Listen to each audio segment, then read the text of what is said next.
Albert Einstein once said, everybody's a genius, but if you judge a fish by its ability to climb a tree, it will live its whole life believing that it is stupid.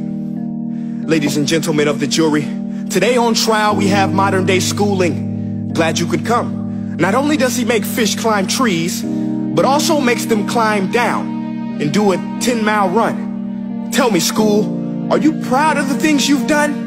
Turning millions of people into robots, do you find that fun? Do you realize how many kids relate to that fish swimming upstream in class, never finding their gifts, thinking they are stupid, believing they are useless?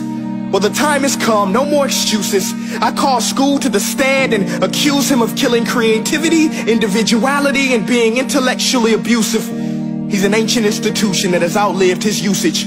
So, Your Honor, this concludes my opening statement, and if I may present the evidence of my case, I will prove it. Proceed. Exhibit A. Here's a modern day phone. Recognize it? Here's a phone from 150 years ago. Big difference, right? Stay with me. Here's a car from today, and here's a car from 150 years ago. Big difference, right? Well, get this. Here's a classroom of today, and here's a class we used 150 years ago. Now, ain't that a shame? In literally more than a century, nothing has changed. Yet you claim to prepare students for the future? But with evidence like that, I must ask, do you prepare students for the future or the past? I did a background check on you and let the record show that you were made to train people to work in factories, which explains why you put students in straight rows, nice and neat, tell them sit still, raise your hand if you want to speak, give them a short break to eat, and for 8 hours a day tell them what to think. Oh, and make them compete to get an A letter which determines product quality, hence grade A of meat. I get it. Back then, times were different. We all have a past. I myself am no Gandhi. But today, we don't need to make robot zombies. The world has progressed. And now we need people who think creatively, innovatively, critically, independently, with the ability to connect. See, every scientist will tell you that no two brains are the same. And every parent with 2 or more children will confirm that claim.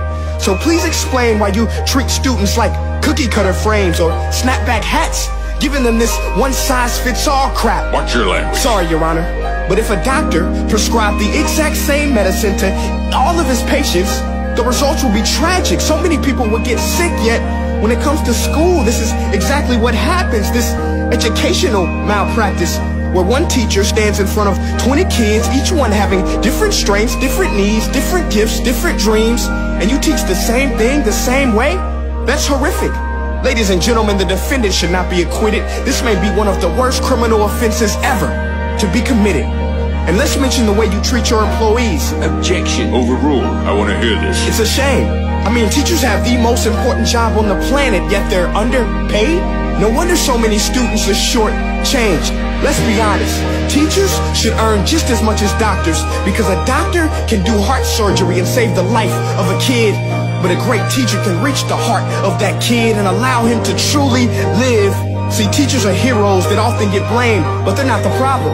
They work in a system without many options or rights. Curriculums are created by policymakers, most of which have never taught a day in their life. Just obsessed with standardized tests. They think bubbling in a multiple choice question will determine success. That's outlandish. In fact, these tests are too cruel to be used and should be abandoned, but don't take my word for it.